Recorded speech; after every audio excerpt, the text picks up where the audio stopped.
SM Live. أعوذ بالله من الشيطان الرجيم.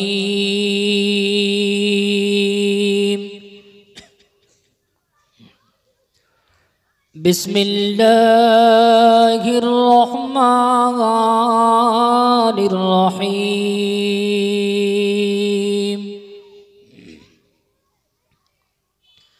الحمد لله الحمد لله نحمده ونستعينه ونستغفره ونؤمن به ونتوكل عليه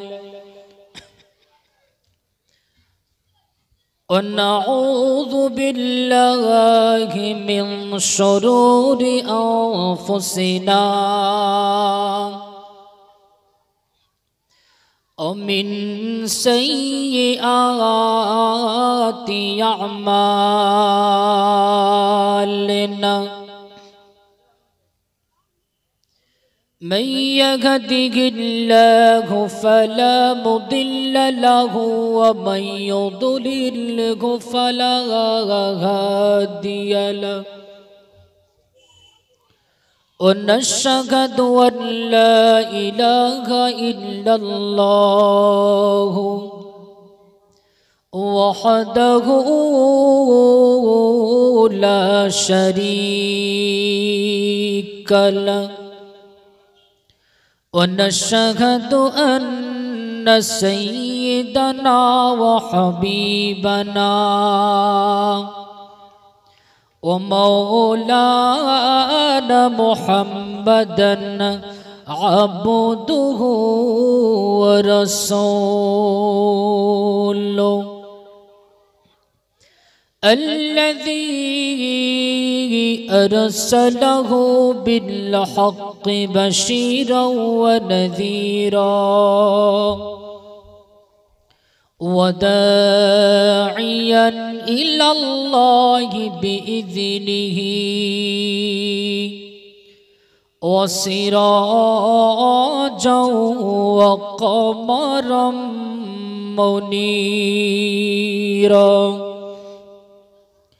إن الله وملائكته يصلون على النبي يا أيها الذين آمنوا صلوا عليه وسلموا تسليما. اللهم صل على سيدنا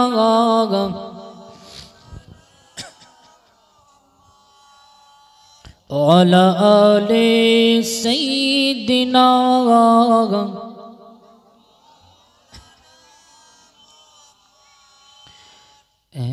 रसूल তোমায় ভালোবাসি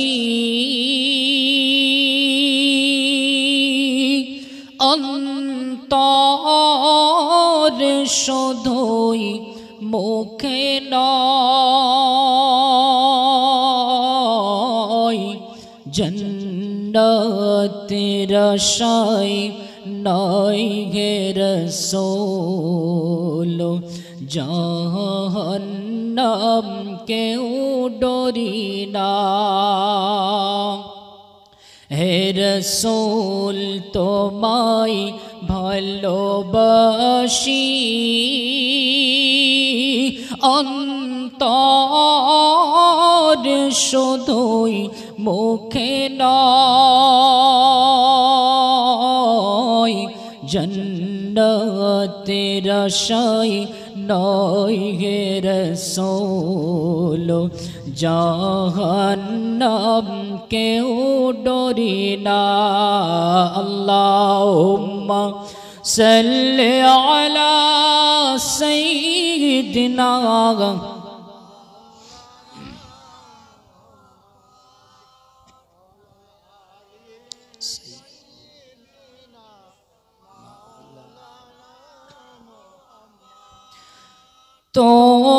তোমারি পাওয়ার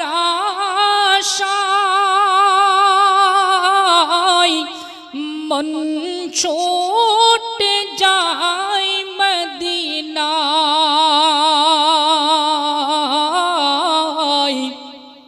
তোমারি পাওয়ার আশায় মন ছুটে যায় মদিনায় এই আশিকের দিদার দোনা আর দূর থাকিও না এই আশিকের দিদার দোনা আর দূর থাকিও না হে রাসূল তোমায় ভালোবাসি অন্তর শুধুই মুখে নয় জান্নাতের আশায় নয় হে রাসূল জাহান্নাম কেউ ডরি না আল্লাহুম্মা সাল্লি আলা সাইয়্যিদিনা खूब मोहब्बत वाला आले सैयदना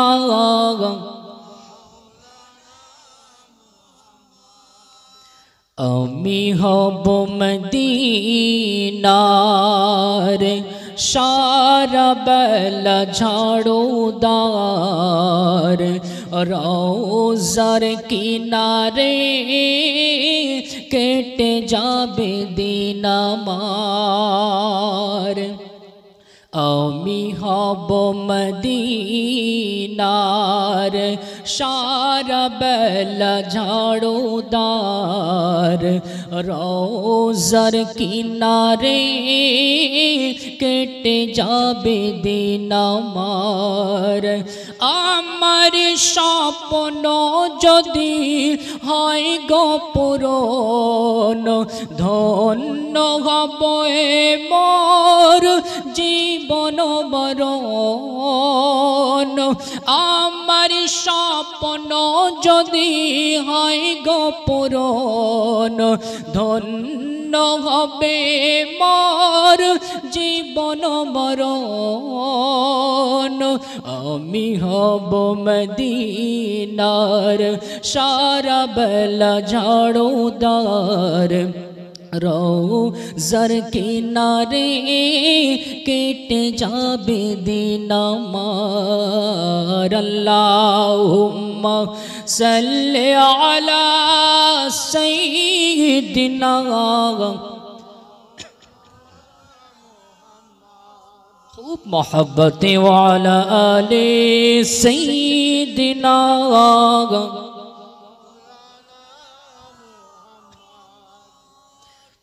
আমরা সর্বপ্রথম প্রশংসা জ্ঞাপন করছি সেই মহান সৃষ্টিকর্তা রব্বে কারীমের দরবারে প্রশংসা জ্ঞাপন করে সকলে মন খুলে পড়ছি আলহামদুলিল্লাহ আরো একটাবার কালিমাতুশ শুকর আদায় করে সকলে পড়ছি রব্বানা লাকাল হামদ হামদান কাসীরান তাইয়িবান মুবারাকান ফীহি ইয়া রব্বি লাকাল হামদ কামা ইয়ানবাগি লিজালালি ওয়াজহিক ওয়া আযীমি সুলতানিক পরপরে জানাই আজকের এই জলসার স্বনামধন্য সুযোগ্য শিক্ষিত সভাপতি সাহেব সম্মুখীন বসে থাকা আমার দিনদার আল্লাহওয়ালা মুত্তাকি ভাই ও বাবাজিরা हजरत अली हजरत उमर हजरत उस्मान गनी रिदवानुल्लाही আজমাইনদের উত্তরসূরি আমার নওজোয়ান যুবকেরা, অদূরে বসে থাকা ধার্মিকা, শিক্ষিতা, স্নেহময়, মমতাময়ী আমার এই মুহূর্তে কণ্ঠ শ্রবণ করনে ওয়ালি আমার আম্মা জানো বোনেরা, সকলকে আমার আন্তরিক সালাম ও মোবারকবাদ জ্ঞাপন করছি। যদি আপনারা নীরব, নিস্থর, শান্ত একটা পরিবেশ আমাকে উপহার দিতে পারেন, আমি চেষ্টা করব কোরআনুল কারীম থেকে চমৎকার কিছু আলোচনা আপনাদেরকে উপহার দেওয়ার। ওমা তাওফীকি ইল্লা বিল্লাহ। সম্মানিত সুধী শ্রোতা মণ্ডলী, আজকে আমরা এই মাহফিলে যে কজন মানুষ বসে আছি বাবু, আমাদের কিন্তু ধর্মের নাম হলো ইসলাম, ঠিক কিনা বাবু? আমাদের ধর্মের নাম হলো ইসলাম, আর জাতিগতভাবে আমরা হলাম মুসলমান। আমাদের গাইডলাইনটির নাম হলো আল কোরআন, আর গাইডম্যানের নাম হলো মুহাম্মদ মুস্তাফা। একটু জোরে বলুন না সুবহানাল্লাহ।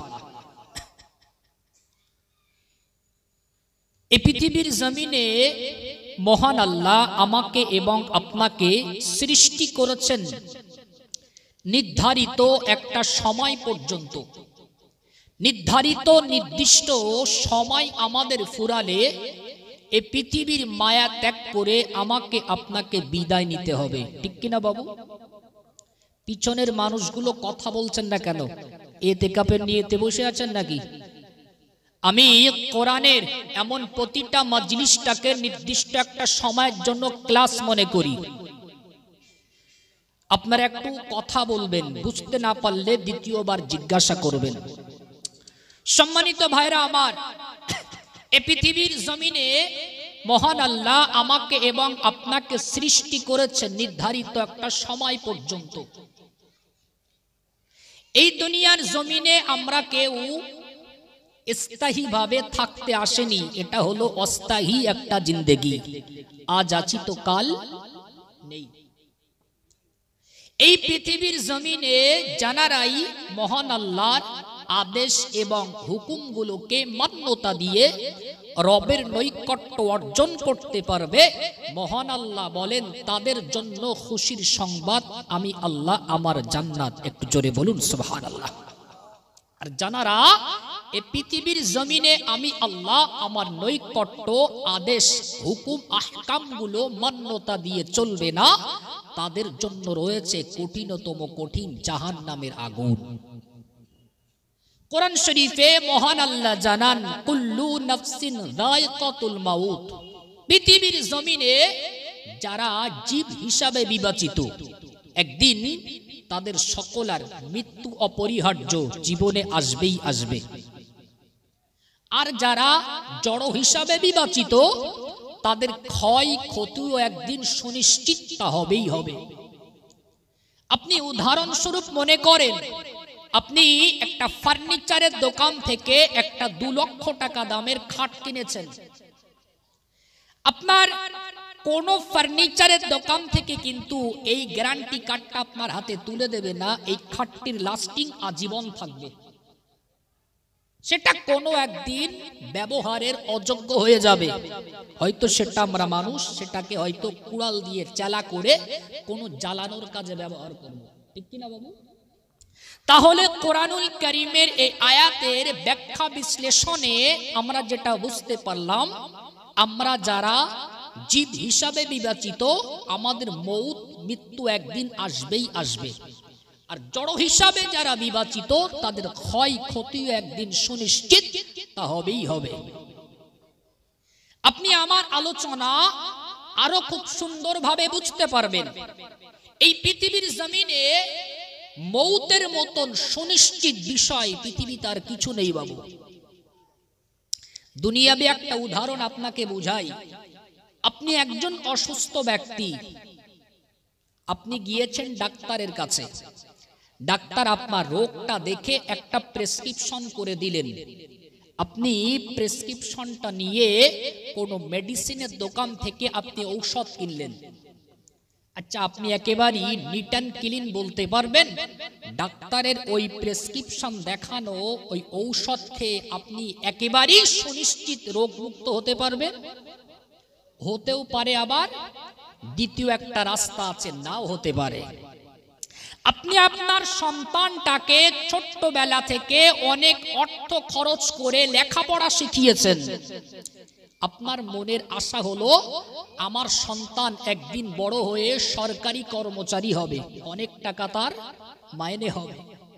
আচ্ছা, আপনি একবার সুনিশ্চিত বলতে পারবেন ছোট্টবেলা থেকে বাচ্চাটার পিছনে অর্থ খরচ করে, সময় খরচ করে এই যে লেখাপড়া আপনি শিখালেন, সুনিশ্চিত গ্যারান্টি একদিন সে সরকারি কর্মচারী হবেই হবে? সুনিশ্চিত না, হতেও পারে আবার নাও হতে পারে। আচ্ছা, আমি আপনি কি কখন এটা বলতে পারবো আমার আপনার জীবনে মৌত একদিন আসতেও পারে আবার নাও আসতে পারে? বলা যাবে না বাপ? কাল্লা, এর ভিতরে এই বিষয়ে কোনো বিকল্পতা নেই। মৌত একদিন আমার আপনার জীবনে তা আসবেই আসবে। আমরা এখানে যারা বসে আছি সকলে ভারতবাসী। আপনি মনে করেন আপনি ভারতবর্ষের জমিন থেকে ভিন্ন একটা দেশে যাবেন, সফর করবেন, সর্বাগ্রে আপনার জন্য কাজ হলো একটা পাসপোর্ট তৈরি করতে হবে। শুধু পাসপোর্ট থাকলেই কি আপনি ভিন্ন দেশের মুসাফির মেহমান হতে পারবেন? না, তার জন্য একটা ভিসার প্রয়োজন। সরকার গভর্নমেন্ট স্বীকৃতি একটা ভিসা আপনাকে করতে হবে। আচ্ছা, ভিসা যারা করেন ভিসার ভিতরে কিন্তু নির্ধারিত একটা দিন বরাদ্দ করে দেওয়া হয়, 3 মাস কি 6 মাস কি 1 বছর। আপনি মনে করেন আপনি পাসপোর্ট হাতে পেয়ে 3 মাসের একটা ভিসা হাতে পেয়েছেন। এখন ভিসাটা আপনি নিয়ে মনে করেন আমি বাংলাদেশ সফর করব। আপনি যদি ভিসাটা নিয়ে বাংলাদেশে যান, সেখানে গিয়ে যদি আপনি কাজ করেন, তারপরও দেখা যাবে দিনের পর দিন বাংলাদেশে থাকার সময় আপনার কমছে। আপনি যদি শুয়ে বসে থাকেন, তারপরও দেখা যাবে দিনের পর দিন বাংলাদেশে থাকার দিন কমছে। এই পৃথিবীর জমিনে আল্লাহ নির্ধারিত একটা সময় আমাদেরকে দিয়েছেন, এটা হলো একটা পরীক্ষা কেন্দ্র। আমি আপনি এখানে যদি নামাজ পড়ি, রোজা রাখি, হজ করি, তারপরও দিন আমাদের ফুরাচ্ছে। আমি আপনি যদি নামাজ কালাম না পড়ে নিজের মতন চলাফেরা করি, তারপরও দুনিয়াতে থাকার দিন দিনের পর দিন ঘনিয়ে আসছে। ওগল্লার বান্দা মরি রেখে দিন আমার আপনার নবী হাবিবুল্লাহ নবী জনাবে মুহাম্মদুর রাসূলুল্লাহ সাল্লাল্লাহু আলাইহি ওয়াসাল্লাম হুজুর আমার হাদিস শরীফের ভিতরে জানিয়েছেন, বিশ্বনবী আমার সাহাবাদিকে লক্ষ্য করে বললেন, ও আমার কলিজার টুকরা সাহাবারা রে, তোমাদের মাঝে যখন সকাল চলে আসে তোমরা সন্ধ্যার অপেক্ষা করো না। তোমাদের মাঝে যখন সন্ধ্যা চলে আসে তোমরা সকালের অপেক্ষা করো না, কেননা হতে পারে ওটা তোমাদের জীবনের শেষ সকাল বা সন্ধ্যা। রাসূল বললেন, যখন সকাল আসবে সন্ধ্যার অপেক্ষা, আর যখন সন্ধ্যা আসবে সকালের অপেক্ষা রাসূল করতে নিষেধ করেছেন। ওগো আল্লাহর বান্দা মরি রেখে দিন আমার আপনার নবী হাবিবুল্লাহ নবী জনাবে মুহাম্মদুর রাসূলুল্লাহ সাল্লাল্লাহু আলাইহি ওয়াসাল্লাম নবী আমার দুইজন সাহাবাকে লক্ষ্য করে বললেন, ও আমার কলিজার টুকরা সাহাবারা রে, আমি রাসূলুল্লাহ তোমাদের মাঝে একটা বিষয়ে জিজ্ঞাসা করতে চাই। বিশ্বনবী আমার বললেন, ও আমার কলিজার টুকরা সাহাবারা রে, বলো তো দেখি আখিরাত কতটা দূরে, মউত কতটা দূরে তোমরা মনে করো? বিশ্বনবীর একজন সাহাবা বললেন, ইয়া রাসূলুল্লাহ ইয়া হাবিবাল্লাহ হুজুর, আমি আপনার কলিজার টুকরা সাহাবা, আমি আখিরাতকে এতটা নিকটে মনে করি, আমি মউতকে এতটা নিকটে মনে করি।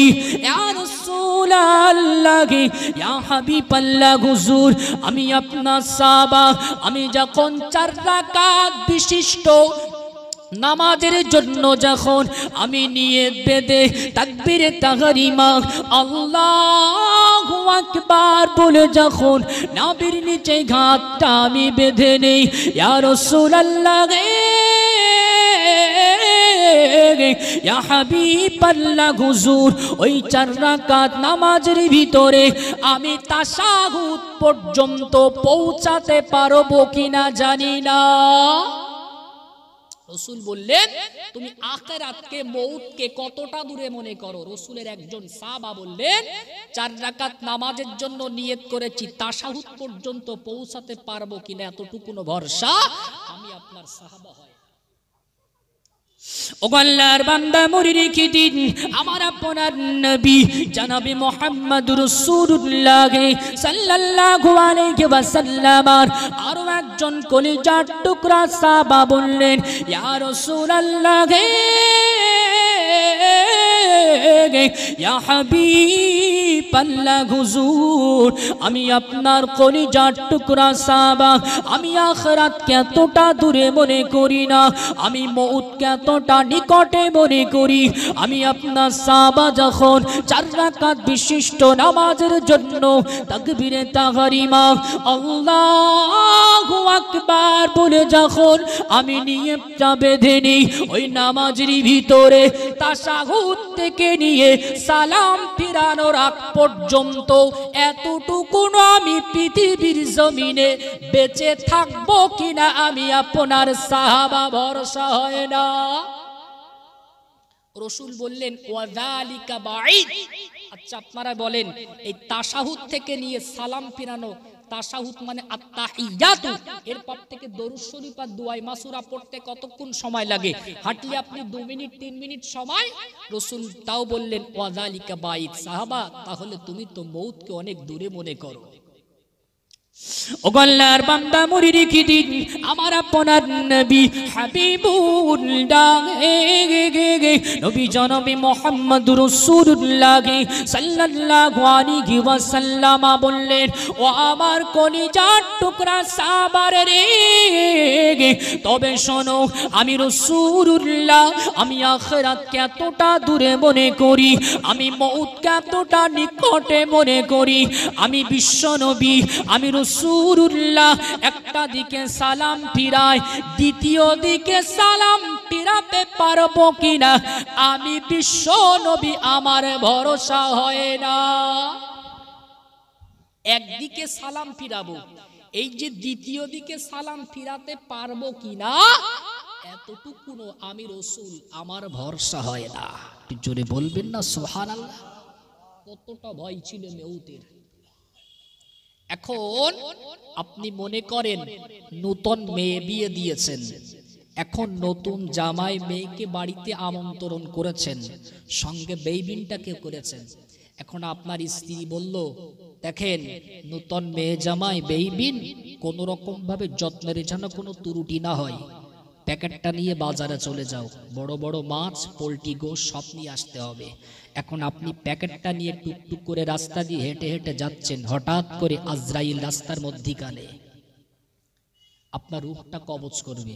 আপনি যদি বলেন, আজরাইল রে মালাকাল মাউত, বাড়িতে বেইবিন নতুন, মেয়ে জামাই নতুন, অন্তত বাজারটা করে বাড়িতে দিয়ে আসি, তারপরে নয় আমার রূহটা কবজ করো করো। আচ্ছা মালাকাল মাউত শুনবে বলে মনে হয় বা?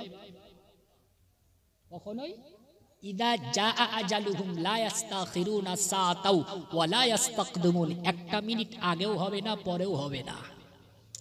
নবী সুলাইমান আলাইহিস সালাতু ওয়াস সালামের নাম আপনারা শুনেছেন, যিনি পক্ষী পাখিদের কথা বুঝতে পারতেন। নবী সুলাইমানের মুজিজা ছিল এটা। তো নবী সুলাইমান তিনি বাইতুল মুকাদ্দাস, যে নামটা, যে মসজিদের নামটা এখন পরিচিত, নবী সুলাইমান জিনদেরকে কর্মচারী মিস্ত্রি লেবার বানিয়ে তিনি মসজিদ বানানোর কাজ করছেন আর নবী সুলাইমান দাঁড়িয়ে আছেন। ইতিমধ্যে আল্লাহর পক্ষ থেকে হুকুম চলে আসলো, নবী সুলাইমানের পৃথিবীতে থাকার সময় শেষ হয়ে গেছে। মালাকাল মাউত, নবী সুলাইমানের রূহটা কবজ করে নিয়ে এসো। আল্লাহর বান্দা মরে রেখে দিন, আল্লাহ পাকের নবী হযরতে সুলাইমান আলাইহিস সালাতু ওয়াস সালাম একটা জায়গায় দাঁড়িয়ে আছেন। আল্লাহর ফেরেশতা মালাকাল মাউত আজরাইল নবী সুলাইমানের কাছে এসে হাজির। ও আল্লাহ পাকের পয়গম্বর নবী সুলাইমান পৃথিবীর জমিনে থাকার সময় তোমার শেষ হয়ে গেছে, আমি মালাকাল মাউত এসেছি নবী সুলাইমান তোমার রূহটা কবজ করতে। নবী সুলাইমান বললেন, এ মালাকাল মাউত আজরাইল, আল্লাহর কাছে গিয়ে একটু বলো না, আমি নবী সুলাইমান মসজিদ বানানোর কাজ করছি। আমি নবী সুলাইমান, আমার ভয়ে জিনজাতিরা মিস্ত্রি লেবার সেরে তারা কাজ করছে। আমি নবী সুলাইমানের যদি আমার এখন হায়াত ফুরিয়ে যায়, আমি নবী সুলাইমানের যদি আমার মউত হয়ে যায়, আমি নবী সুলাইমানের যদি আমার ওফাত হয়ে যায়, ওই মসজিদটা আনকমপ্লিট অবস্থায় থেকে যাবে, ওই মসজিদের কাজটা পূর্ণ হবে না। ও মালাকাল মাউত আজরাইল, আল্লাহর কাছে গিয়ে একটু বলো না, আল্লাহ যদি আমার কয়েকদিন হায়াত একটু বাড়িয়ে দেন। মালাকাল মাউত আজরাইল আল্লাহর কাছে গিয়ে বললেন, আল্লাহ ও রব্বুল আলামিন, আল্লাহ পাক আপনার নবী সুলাইমান পৃথিবীর জমিনে একটা মসজিদ বানানোর কাজ করছে। নবী সুলাইমানের যদি মায়া মউত হয়ে যায়, নবী সুলাইমানের যদি আমি মালাকাল মাউত রূহটা কবজ করে নেই, ওই মসজিদের কাজটা আনকমপ্লিট অবস্থায় থেকে যাবে। আল্লাহ পাক বললেন, এ মালাকাল মাউত আজরাইল, তুমি কি জানো না, ইদা জা আজালুহুম লা ইস্তাখিরুনা সাআতাও ওয়া লা ইস্তাকদিমুন। পৃথিবীর জমিনে আমি আল্লাহ যার যখন মাউত লিপিবদ্ধ করে রেখেছি, 1 মিনিট 1 সেকেন্ড আগেও করা হবে না, পরেও করা হবে না।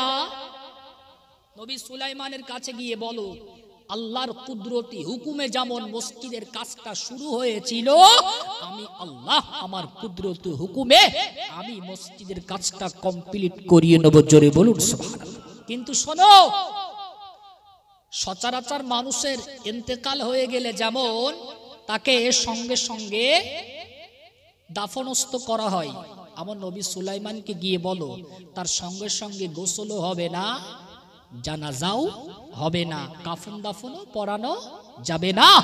যেখানে লাঠি নিয়ে ভর করে দাঁড়িয়ে আছে, সেখানেই কোরআনের ঘোষণা অনুযায়ী তার রূহটা তুমি কবজ করে নিয়ে এসো। নবী সুলাইমান যেখানে লাঠিতে ভর করে দাঁড়িয়েছিলেন, আল্লাহ পাকের ফেরেশতা সেখানে এসে নবী সুলাইমানের রূহটা কবজ করে নিলেন। ইন্না লিল্লাহি ওয়া ইন্না ইলাইহি রাজিউন। নবী সুলাইমান বিদায় নিলেন। এখান থেকে যে শিক্ষাটা, আমার আপনার মাউত যদি যে মুহূর্তে আল্লাহ সিলেক্ট করে রেখেছেন, 1 সেকেন্ড আগেও হবে না, পরেও হবে না, মউত আমাদের এসে যাবে। আল্লাহ পাক রব্বুল আলামিন একদিন মালাকাল মাউত আজরাইল, যিনি রূহ কবজ করেন, নাম শুনেছেন তো আপনারা?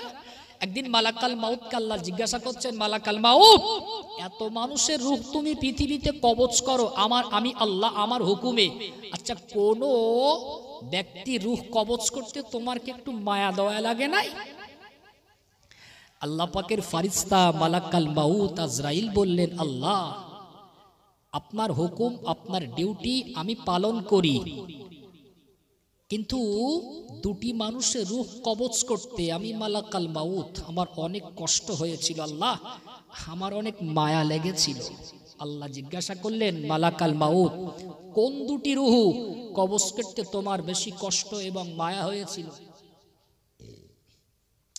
ও ও আল্লাহর বান্দা মনে রেখে দিন, আল্লাহ পাকের ফেরেশতা হযরতে আজরাইল মালাকুল মাউত আল্লাহর কাছে আল্লাহকে বললেন, ও রব্বুল আলামিন আল্লাহ পাক, আমি মালাকুল মাউত আজরাইল পৃথিবীর জমিনে দুটি রূহ কবজ করতে আমি আজরাইল আমার অনেক কষ্ট হয়েছিল, মায়া লেগেছিল। আমার আল্লাহ জিজ্ঞাসা করলেন, মালাকুল মাউত এই আজরাইল কোন দুটি মানুষের রূহ কবজ করতে বেশি কষ্ট মায়া হয়েছিল? আল্লাহ পাকের ফেরেশতা মালাকুল মাউত আজরাইল বললেন, ও রব্বুল আলামিন আল্লাহ পাক, ওই সমুদ্রের মাঝ পজিশনে একজন নারী তক্তার উপরে ভাসমান প্রেগনেন্ট অবস্থায় ছিলেন। নদীর উপরে ওই সমুদ্রের মাঝ পজিশনে একজন নারী তিনি বাচ্চা প্রসব করেছেন।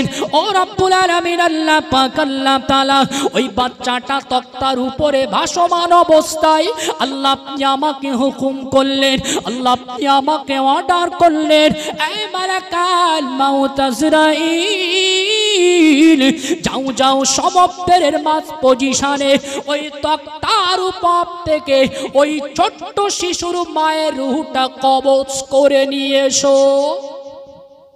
আমি মালাকুল মাউত আমার অনেক কষ্ট হয়েছিল, আল্লাহ ওই সমুদ্রের মাঝে বাচ্চাটার তো কেউ নাই, তার মা আছে, তার মার রূহটা কবজ করতে হবে। আল্লাহ আমি আজরাইল মালাকুল মাউত আমার অনেক কষ্ট হয়েছিল আল্লাহ, কিন্তু কি করব, আপনার হুকুম অর্ডার তো আমাকে পালন করতেই হবে। আল্লাহ বললেন, মালাকুল মাউত পৃথিবীতে আর কোন মানুষটা রূহ কবজ করতে তোমার বেশি কষ্ট হয়েছিল? আল্লাহ পাকের ফেরেশতা মালাকুল মাউত আজরাইল বললেন, ও রব্বুল আলামিন আল্লাহ পাক, আমি মালাকুল মাউত আমি পৃথিবীর জমিনে আপনার হুকুমে আমি মানুষের রূহ কবজ করে থাকি। ও রব্বুল আলামিন আল্লাহ পাক আল্লাহ তাআলা সাদ্দাত পৃথিবীর জমিনে অনেক অর্থওয়ালা একজন ব্যক্তিত্ব ছিলেন। আল্লাহর উপরে আল্লাহ জান্নাতের বর্ণনা শুনে তিনি গাম্ভীর্য তার অবস্থায় তিনি অহংকারের সঙ্গে পৃথিবীর জমিনে সাদ্দাত একটা জান্নাত তৈরি করেছিল। সাদ্দাত যদি জান্নাতটা উৎপাদন করবে নিজের অর্থ খরচ করে জান্নাত বানানো, সাদ্দাত যদি জান্নাতের ভিতরে পা রাখবেন এমন অবস্থায় আমার আল্লাহ পাক রব্বুল আলামিন মালাকুল মাউত আজরাইলকে লক্ষ্য করে বললেন, এই আজরাইল মালাকুল মাউত যাও পৃথিবীর জমিনে চলে যাও, ওই সাদ্দাতের পা যেন জান্নাতের ভিতরে না যায়। আল্লাহ আমি মালাকুল মাউত কষ্ট হয়েছিল, এত অর্থ খরচ করে এত টাকা পয়সা খরচ করে পৃথিবীতে জান্নাত বানানো, মাগার একটা পা জান্নাতের ভিতরে রাখবেন, আপনি তাকে সে সুযোগটাও দেননি।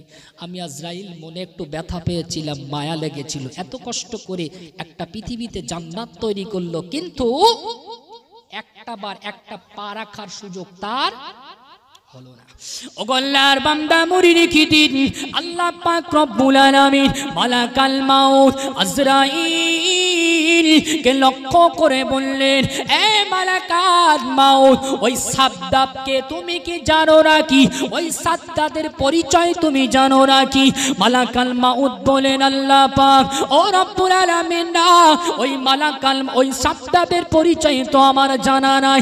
আল্লাহ পাক রব্বুল আলামিন বললেন, মালাকুল মাউত আগে যে গল্পটা তুমি আমাকে শোনালে, ওই যে সমুদ্রের মাঝ পজিশনে ছোট্ট একটা বাচ্চাকে আমি তক্তার উপরে ভাসমান অবস্থায় তাকে বাঁচিয়ে রেখেছিলাম, ওটা আর অন্য কেউ নয়, ওটাই হলো সাদ্দাত। জোরে বলুন সুবহানাল্লাহ, আর একটু জোরে বলুন সুবহানাল্লাহ, একটু তাকবীর দিন তো, নারী তাকবীর, নারী তাকবীর।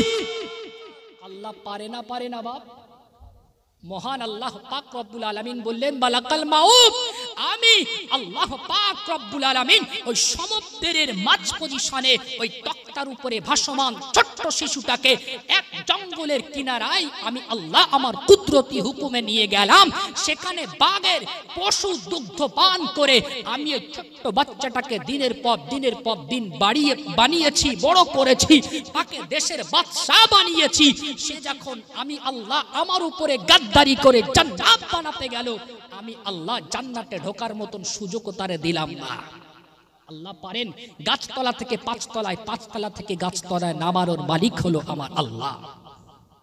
সেজন্য পৃথিবীতে বাপ আমরা দুনিয়ার মোহে পড়ে আখিরাতকে ভুলে গেছি বাপ।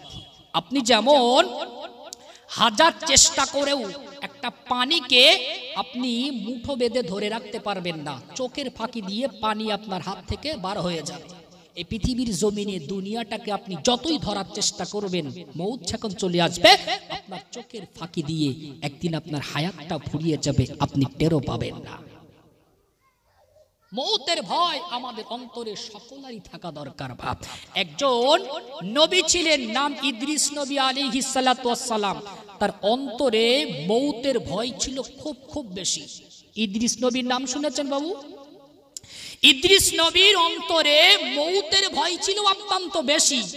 ইদ্রিস নবী কি করবেন একটা দিন মনে মনে ভাবছে, তাই তো আসমান থেকে আজ পর্যন্ত কোনো ফারিস্তার মৌত হয়েছে খবর শোনা যায়নি।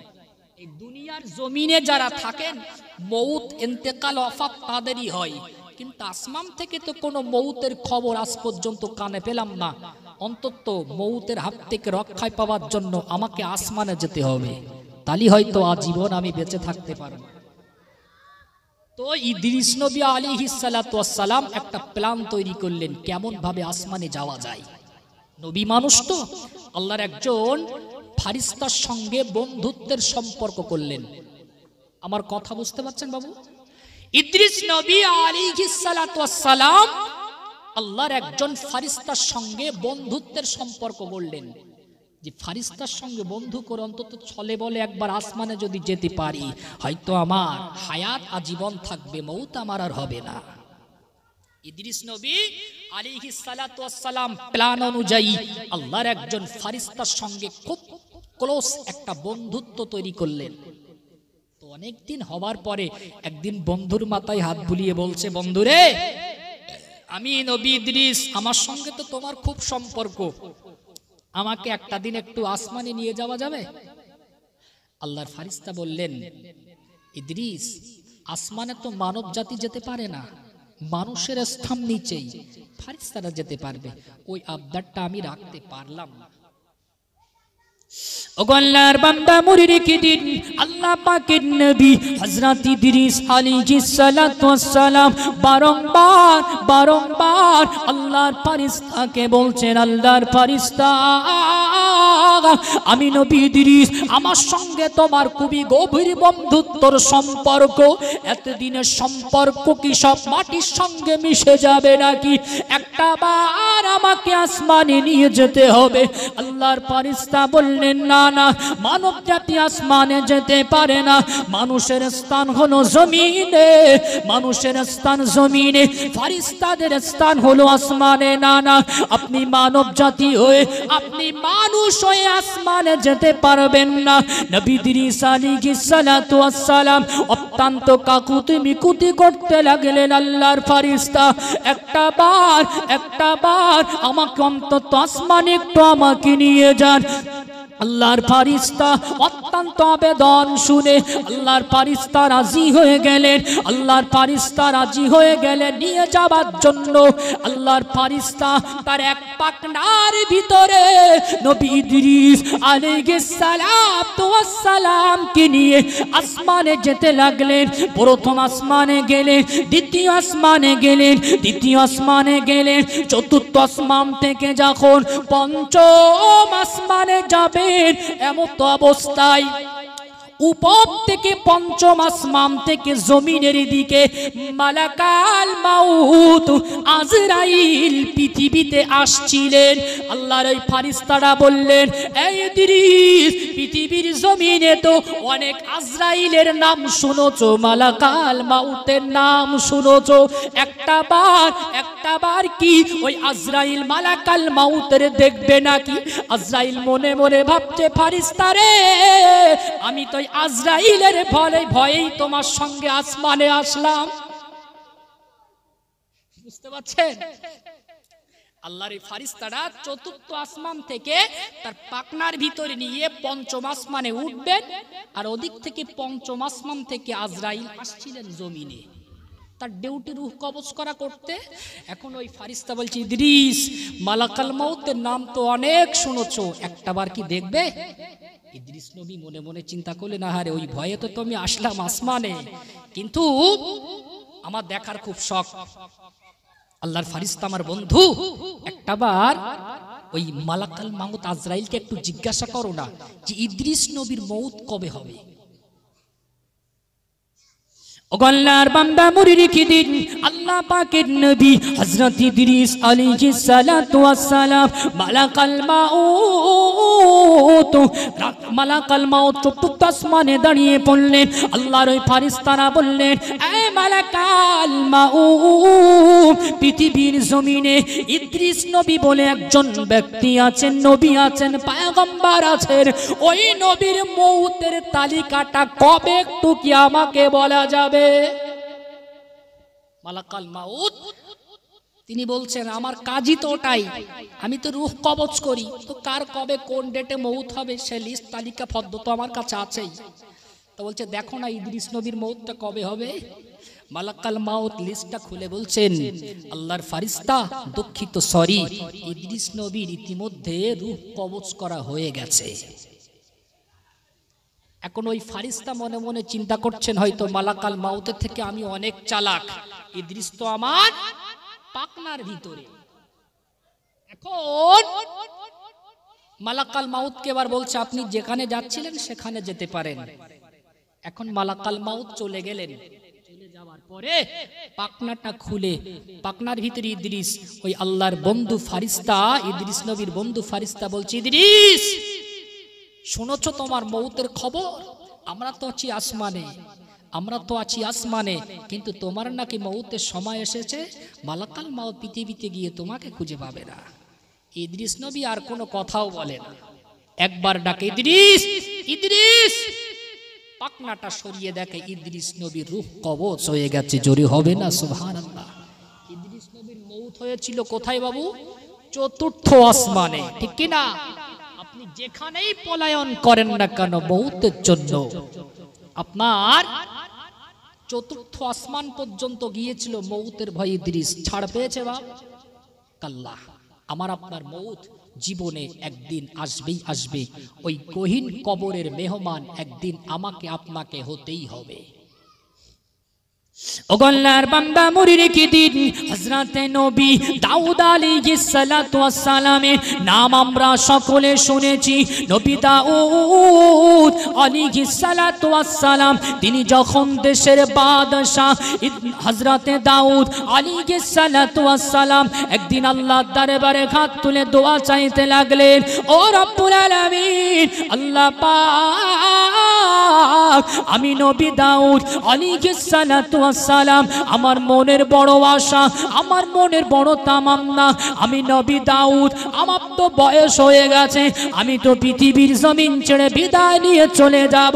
হযরত দাউদ আলাইহিস সালাতু ওয়াস সালাম গভীর রজনীতে আল্লাহর দরবারে দুখানি হাত তুলে মোনাজাত করতে লাগলেন, ও রব্বুল আলামিন, আল্লাহ, আমি পৃথিবীর জমিনে বেঁচে থাকাকালীন, হায়াতি জিন্দেগিতে থাকাকালীন আমার রাজ্যর চেয়ারে একজন যোগ্য ব্যক্তিত্বকে রেখে যেতে চাই। কবরে যে আমাদের একদিন যেতেই হবে, কোনো ছাড় নেই, যদিও চতুর্থ আসমানে আমি আপনি যাই। নবী দাউদ আলাইহিস সালাতু ওয়াস সালাম তিনি যখন একটা দেশের বাদশা ছিলেন, বয়স হয়ে গেছে, তো মনে মনে চিন্তা করছেন, বয়স তো কখন মারা যায় না যায়, অন্তত বেঁচে থাকতে থাকতে আমার এই রাজ্যর চেয়ারে আমি একজনকে বসিয়ে রেখে যেতে চাই। আল্লাহ নবী দাউদের এই মনের আশাকে আল্লাহ পূরণ করে নিলেন। আল্লাহ বললেন, দাউদ, তুমি তোমার রাজ্যর চেয়ারে একজনকে বসিয়ে দাও, আর আমি আল্লাহ তাকে এমনিতেই নবুয়তের দায়িত্ব দিয়ে দেব। একটু জোরে বলুন সুবহানাল্লাহ, আর একটু মন খুলে হবে না সুবহানাল্লাহ। তো নবী দাউদ বলছেন, আল্লাহ কাকে আমার দেশের জনগণ থেকে আমার রাজ্যের চেয়ারে কাকে বসাবো। আল্লাহ বললেন, দাউদ তোমাকে দুটো প্রশ্ন শিখিয়ে দেই। প্রথম প্রশ্ন হলো একটাই, তোমার দেশের জনগণকে একত্রিত করে দুটো প্রশ্ন করবে। ওই দুটো প্রশ্নের সঠিক উত্তর যে দিতে পারবে তাকে তোমার দেশের রাজ্যের চেয়ারে তুমি দখল দেবে। আর আমি আল্লাহ কুদরতি গায়বী ভাবে এমনিতেই তাকে নবুয়তের দায়িত্ব দিয়ে দেবো। জোরে বলুন সুবহানাল্লাহ। কি দায়িত্ব দিলেন, কি প্রশ্ন? প্রশ্ন দুটো খুব গভীরভাবে খেয়াল রাখবেন।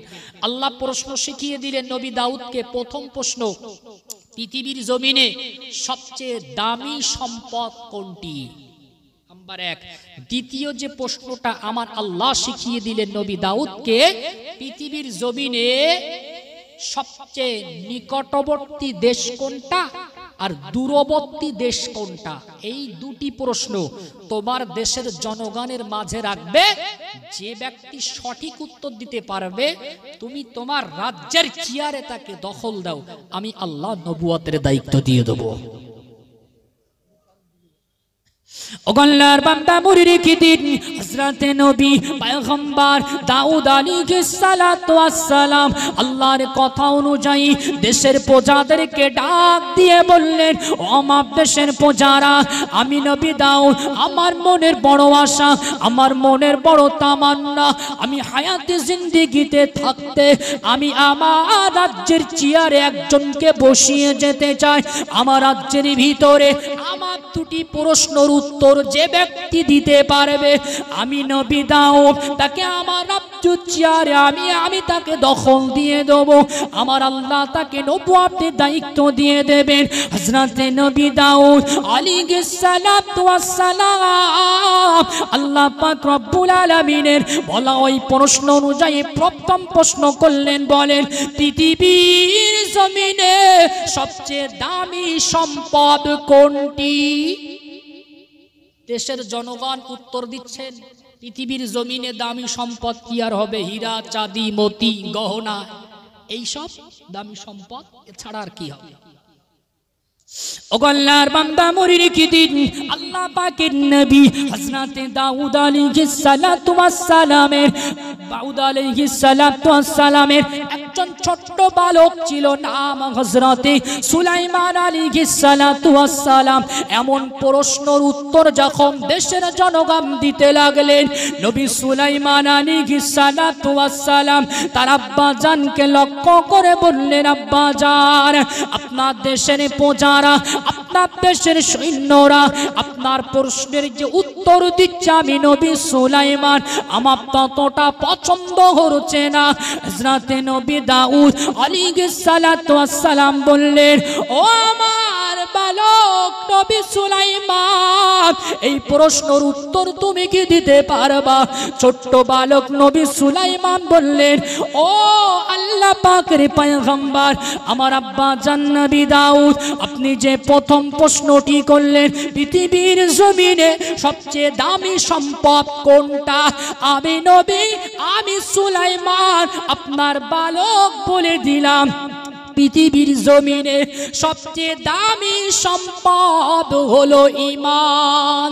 জোরে বলুন সুবহানাল্লাহ। দামি সম্পদের নাম কি বাপ? আমার রাসূল চাচা আবু তালেবকে অনেক ভালোবাসতেন। আল্লাহর কাছে ফরিয়াদ করে বলেছিলেন, আল্লাহ আমার এক চাচাকে আপনি ঈমানদারদের দলভুক্ত করেন। আল্লাহ বললেন, না, আমি আল্লাহ যাকে ভালো চাই আর যার উপর রহম করি আমি আল্লাহ তাকে ঈমানদারদের দলভুক্ত ঘরে জন্মগ্রহণ করে। একটু জোরে বলবেন না সুবহানাল্লাহ। প্রথম প্রশ্নের উত্তর নবী সুলাইমান দিয়ে দিয়েছে।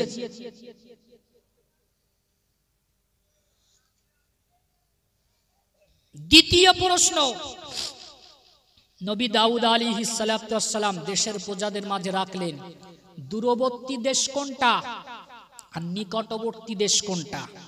তো দেশের জনগণেরা উত্তর দিচ্ছেন দূরবর্তী দেশ কোথায় হবে? আমেরিকা, লন্ডন, বিভিন্ন দেশের নাম করছেন। আর নিকটবর্তী দেশ বিভিন্ন দেশের নাম করছেন।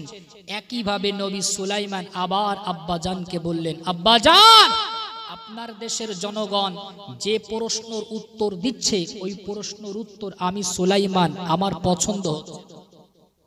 আব্বাজান সন্তানকে বললেন, বাবা কেমন উত্তর হবে তুমি একটু বলে দাও। নবী সুলাইমান বললেন, সবচেয়ে দূরবর্তী দেশটার নাম হলো কবর, আর সবচেয়ে নিকটবর্তী দেশটার নামই হলো কবর। কেমন করে সম্ভব? কেমন করে সম্ভব? নবী সুলাইমান বললেন, আব্বাজান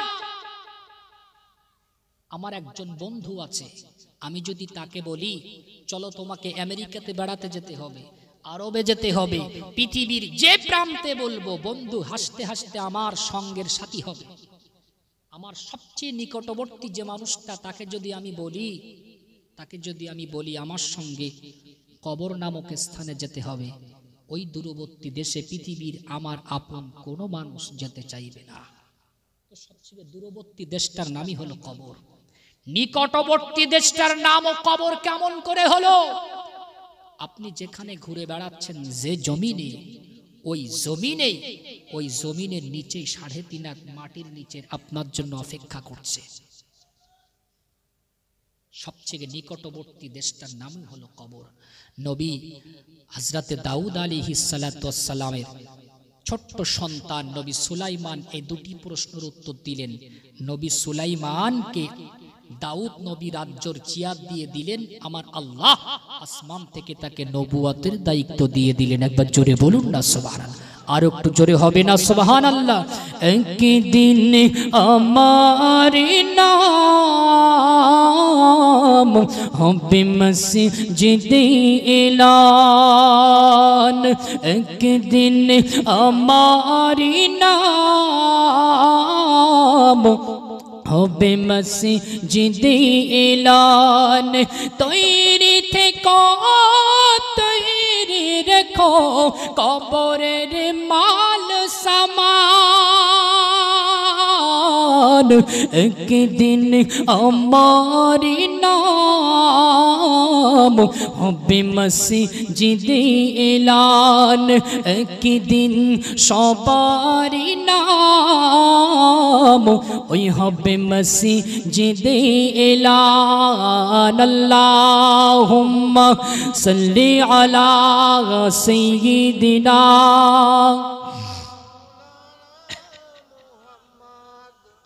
খুব মোহব্বত ওয়ালা রে সাইয়্যিদিনা।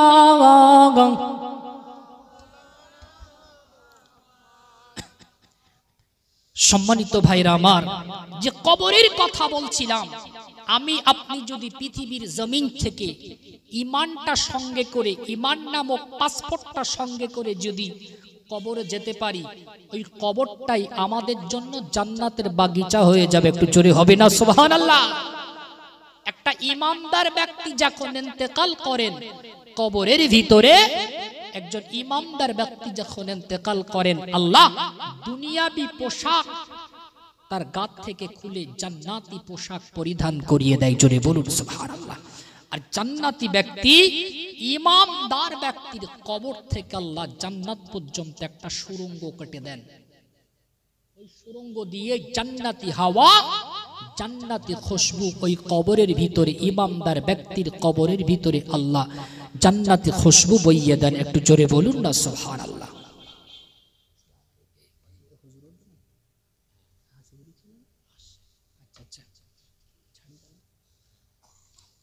সকলে একটু দরুদ শরীফ। আল্লাহুম্মা সাল্লি আলা সাইয়্যিদিনা মাওলানা মুহাম্মদ আলা আলি সাইয়্যিদিনা মাওলানা মুহাম্মদ। সম্মানিত ভাইরা আমার, কবর সম্পর্কে, আখিরাত সম্পর্কে কোরআন সুন্নাহর আলোকে কিছু আলোচনা আপনাদের মাঝে আমি রেখেছি।